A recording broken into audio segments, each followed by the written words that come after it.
Yeah, I mean, I think from a couple of perspectives. One, the interview skills portion was to me invaluable. I think that when I went through the interview skills module, I remember thinking, oh, now I see what they're saying.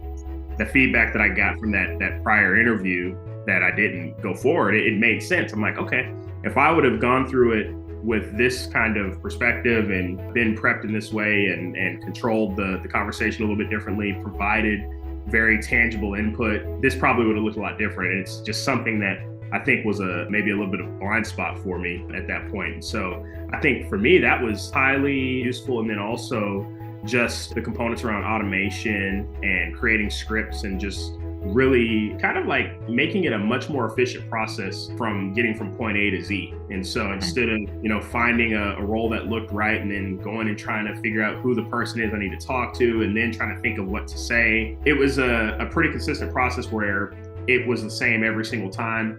And it would really reduce the amount of time that I had to spend on making that connection. And then I think I had a lot more success from the point of finding a contact or a hiring manager to actually getting on the phone, and which, just I think really increases your chances of getting more final offers and more potential opportunities. This certainly isn't a program where you all go and find me a job and say, hey, Melvin, here you go. But you're providing me tools that allow me to kind of supercharge that process. And so the improvement that I saw is that at every single touch point, I was able to provide some level of value where I would be able to kind of jump right in, integrate into the role, and show them, whether it was through a cold email, whether it was through that first initial networking call, the screen or actual interview or a final interview.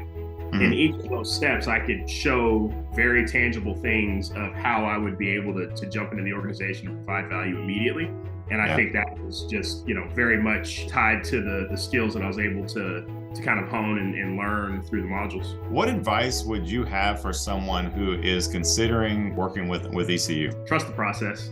I think that it's very easy, especially in our level of career. We've had a lot of experience. You have people who are 15, 20 plus years into their roles, really know their industries very well. And I think it's easy to fall into the trap of saying, look, I know how to do this. I have network connections. I know what to say. I would really encourage people just to trust the process, really just kind of expand your mind to realizing there may be blind spots out there that you just are not aware of. Try the things that are being prescribed and you're going to see results. It's going to be incumbent on you to actually put in the work. No tool, no process is going to work if you don't actually put the effort in. And if you combine it and work hard at it, get after it every day, treat it like your job, these tools are 100% going to help you get into that next role.